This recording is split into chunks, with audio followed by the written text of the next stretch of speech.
And welcome, sports fans, to today's roundtable, and glad you joined us as we are wrapping up officially the the fall sports season has come to an end today, and big news up in Jefferson City as the Jackson Indians come away with the state championship in Class 5. We're going to have the score and the recap here for you just momentarily.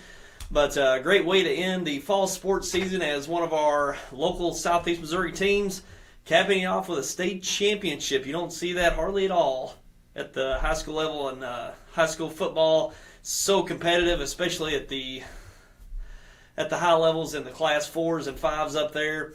And congratulations to the Jackson Indians pulling off a state championship victory this year. We'll have the recap all for you here in just a moment. But high school basketball now here.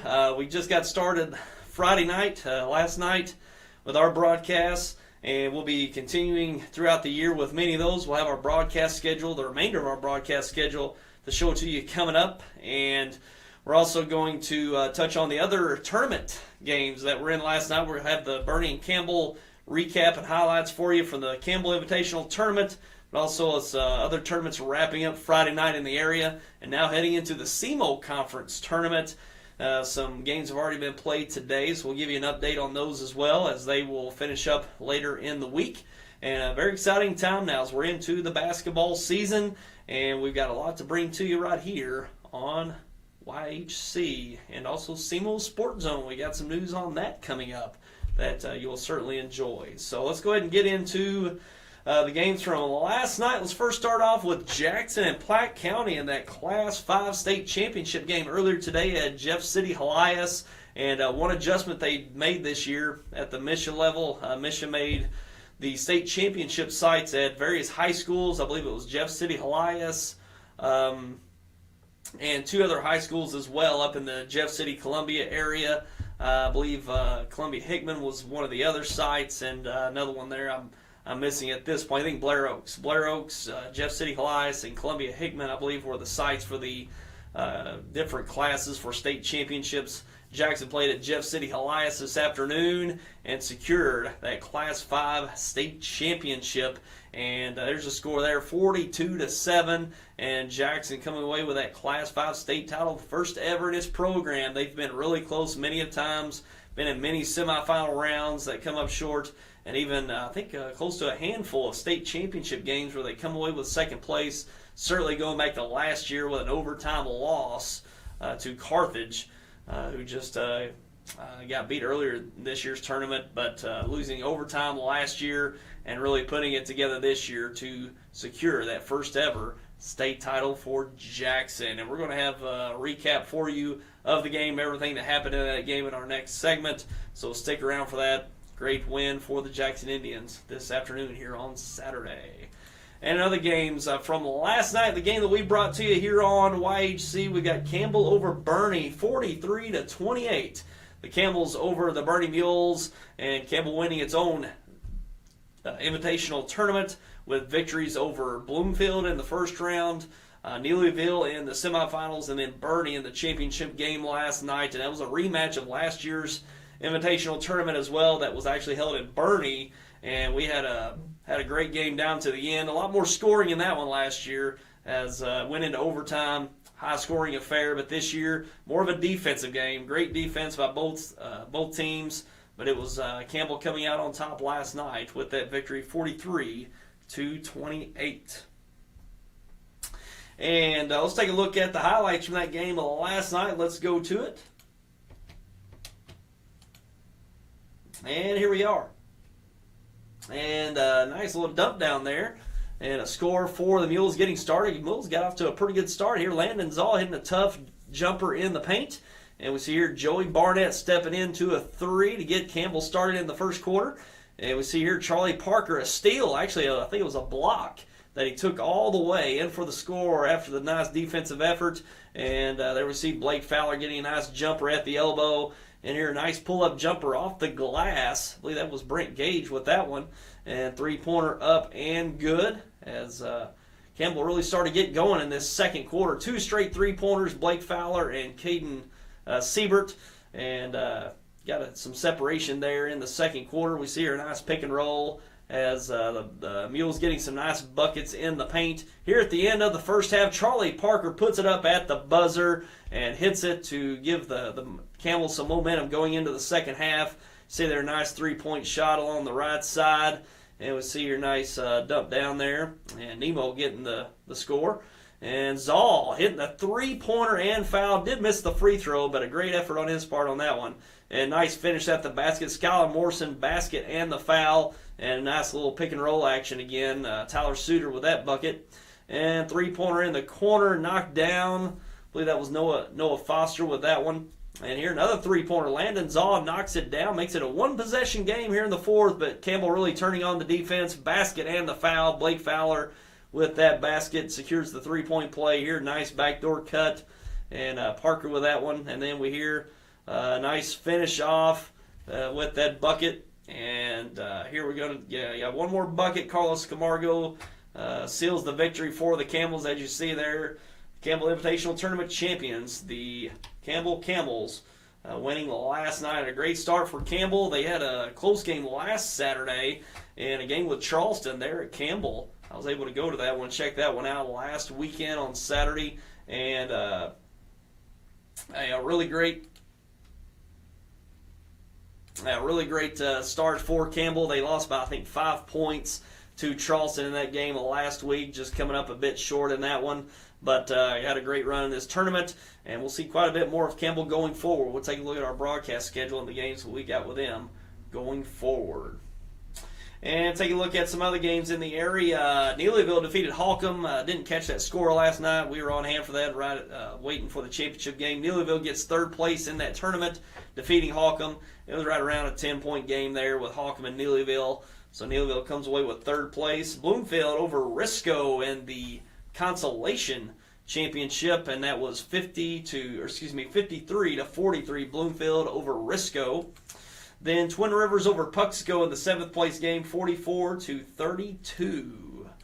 And another tournament's in the Woodland Invitational Tournament. Woodland tops Leopold 61 to 43.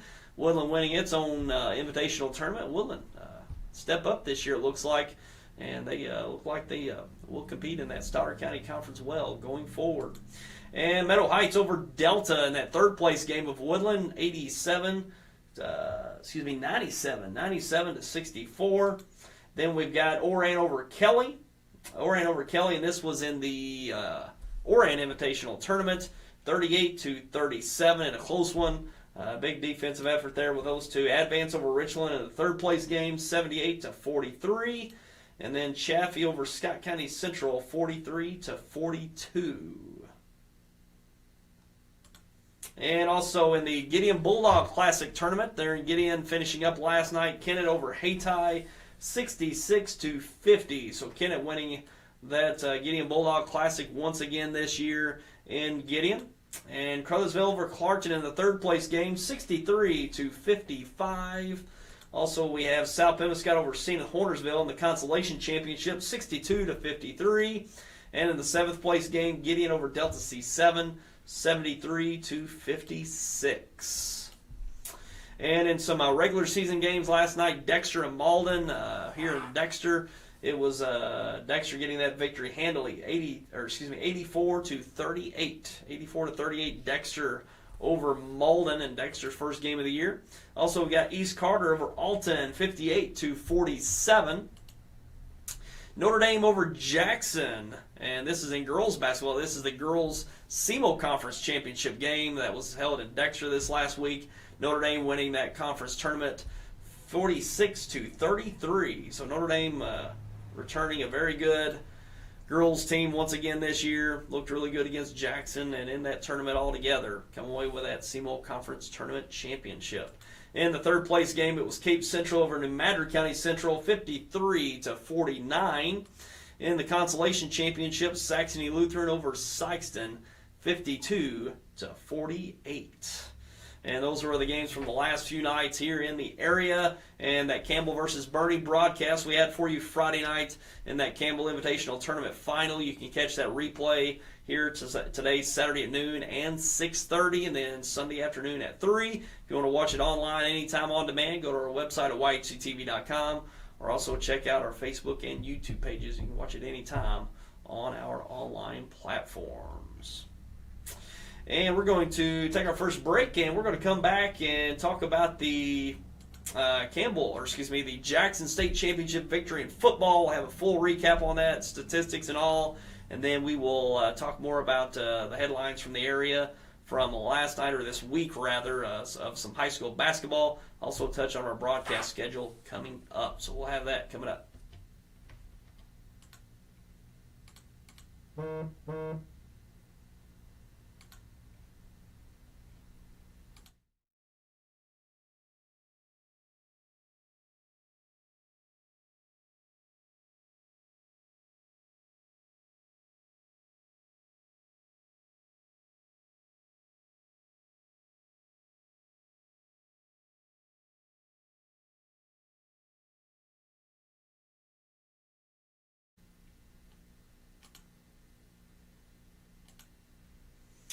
And welcome back. And now let's take a look at, one more, sorry.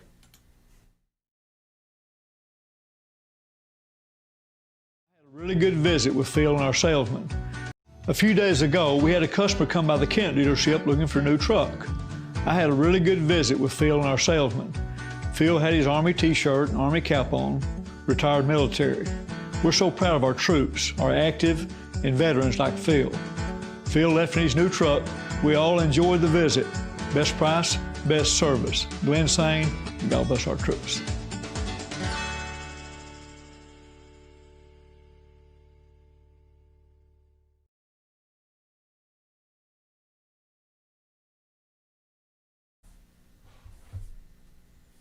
And welcome back. And now let's take a look at the Jackson State Championship victory over Platte County that took place here Saturday afternoon. Not here, but Saturday here.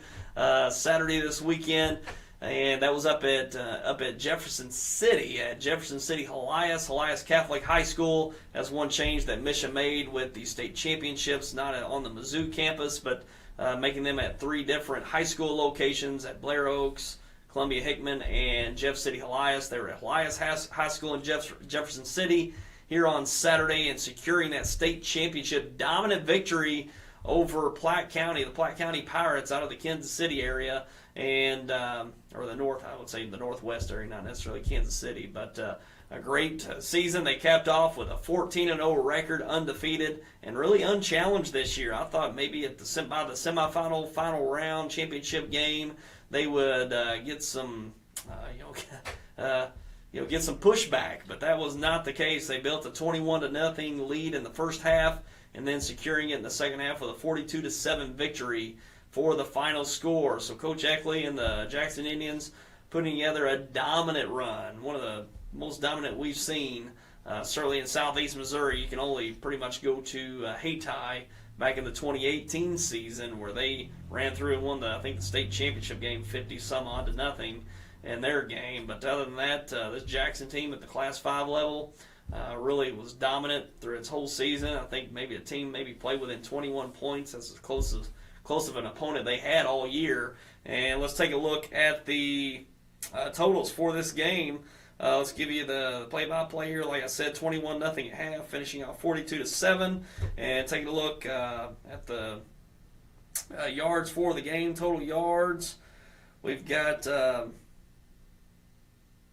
to see here, the total, 418 yards for the Jackson Indians. And the defense really showed up for Jackson, 157 yards for Platte County. So a great defensive effort by the Jackson Indians, holding Platte County to only 157 yards, and 17 first downs for Jackson to 10 of Platte County. And the rushing game was great for the Indians, 40 rushes, 255 yards, and against Platte County's 19 for 47. So really shut down that run game, just a bit over 2 yards a carry. And in the passing game, not much there for Platte County either. It was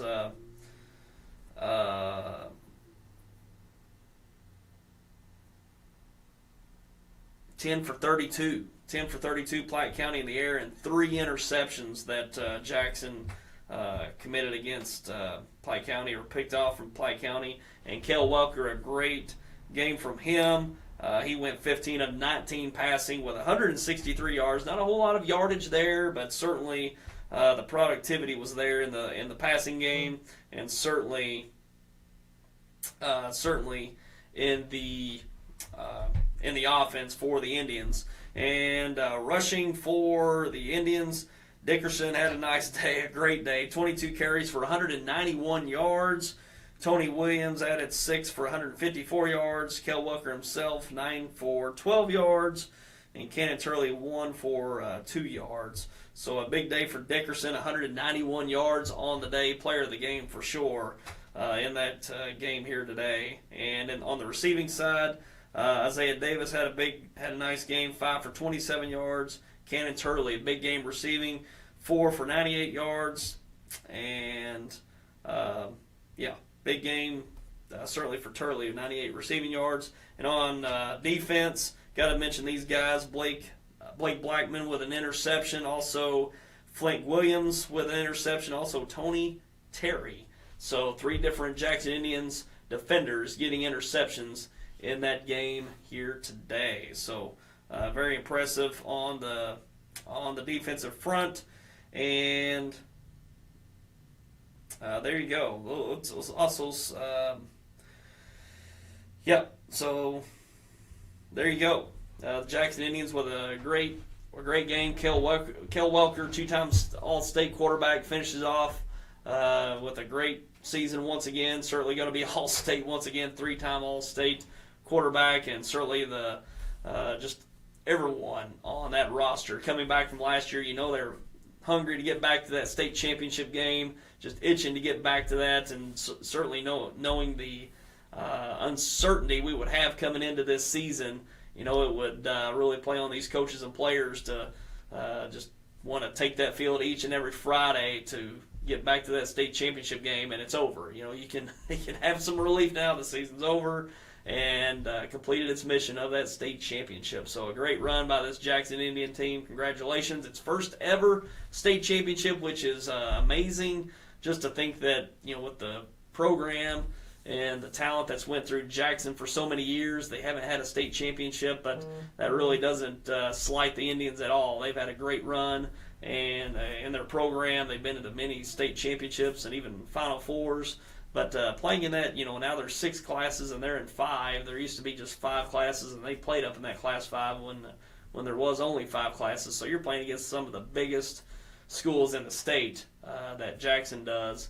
And anytime you get into these metro areas of St. Louis, Kansas City, Springfield, Columbia, Jeff City area, these are some big schools and some big-time talent in those school districts. And Jackson's playing amongst those, the best and biggest schools that Missouri has to offer, and they've been there right in the mix for decades now, but finally capping off a state championship for the Jackson Indians in 2020. So, it's one year to remember, and it certainly will be for the Jackson Indians for their football season. So it's been a nice run. They won the soccer title, boys soccer title, just last week. Now football state championship to go along with it. So a great run for Jackson Fall Sports for sure. Congratulations once again.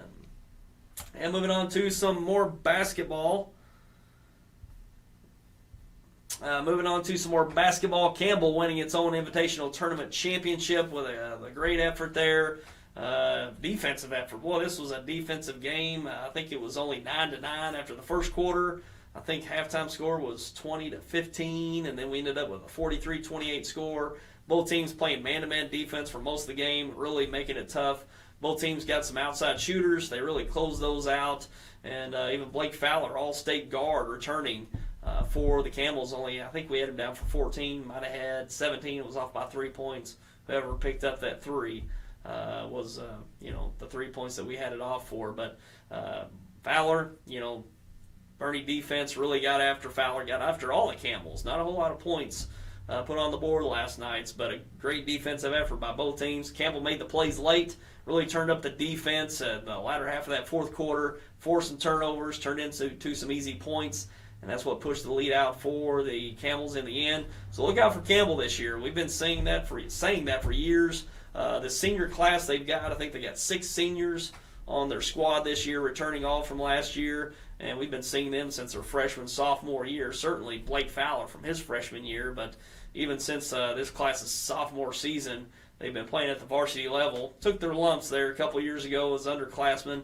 Now in the last year into this year as upperclassmen, they're certainly seeing that maturity come to light in their program, and it's really showing it as they had a nice season last year, really looking to expand upon that in the Boot Hill Conference coming into this year, as well as Class 2 District 1. So we'll see if the Campbells can make some more noise this year. I know Coach Steve Fowler and that senior bunch looking to take away some championships, whether it's in the conference or that district championship, to get into that state tournament. So that's one team that will be following quite a bit of 4 or 5 times, I think it looks like, on the schedule.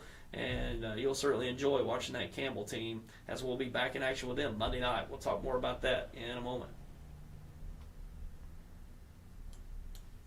And taking a look at Kennett winning the Bulldog Classic for the 2nd straight year. They win that over Hayti.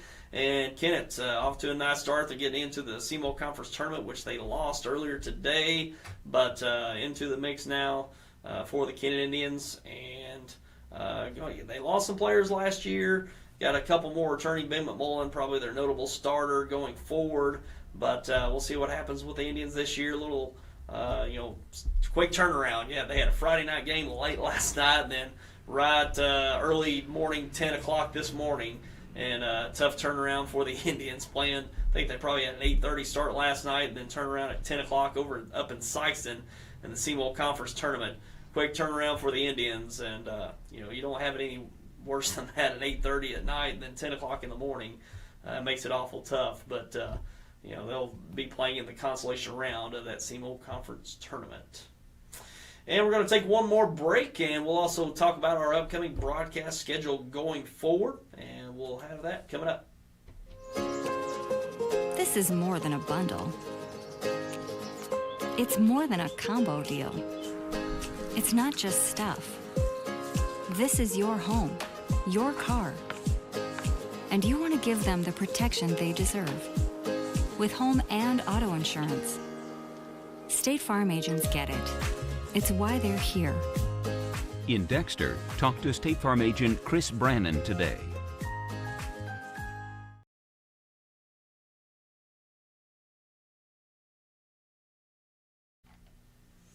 All right, now let's take a look at our broadcast schedule going forward. And just to give you a little heads up, we are expanding our sports coverage. And if you're familiar with CMO Sports Zone, we launched that a few years ago. Actually, it's been about 4 or 5 years ago now. And we had plans to expand our basketball and football coverage, but certainly doing it this year with our basketball season. Check it out, CMOSportZone.com. We'll have that, the site's not quite ready, but we'll have that certainly by the end of the weekend up and ready to go. And CMO Sports Zone will house both YHC TV and Local 95 on Go CMO Fiber broadcast. So check that out at CMOSportZone.com. We will be expanding our broadcast schedule and take a look at the YHC broadcast we've got going forward here on December 7th. Coming up on Monday night, we got Mullen at Campbell. Mullen at Campbell will be Monday night. Then Tuesday, Clarkton at Bernie. So the two teams we had Friday night will be back in action on Monday and Tuesday. And then we won't have a Friday broadcast, which is a little strange, but we'll be back in action next Tuesday night. Crowley's Ridge Academy at Piggott down in Arkansas. And then the next Tuesday night, Jackson at Dexter, and then Charleston at Dexter the following Friday night. And of course, the Bloomfield Christmas Tournament is on schedule, all 26 games, and we will carry that from Bloomfield the 26th through the 30th here on YHC and CMOSportZone.com. And that's the place to go for this season at CMOSportZone.com. We'll be carrying upwards to about 85 broadcasts for basketball this year, and we won't be getting underway until a few more weeks there at up north and doing those games up north, the northern part of southeast Missouri on CMOSportZone.com. So we'll have that for you next week, our schedule that we'll be bringing to you there with our expanded coverage on SemoSportZone.com. And we're going to wrap up our show for today. We appreciate you for tuning in as always, and we hope to see you next time as well. And we'll have start to get some guests coming in, talking some basketball in the area, try to get some coaches, sports writers, contributors, and many more guests going forward for our basketball season. So we'll try to get that going forward, and we'll see you next time. And until then, I'm Tyler Wagner. Have yourself a great weekend.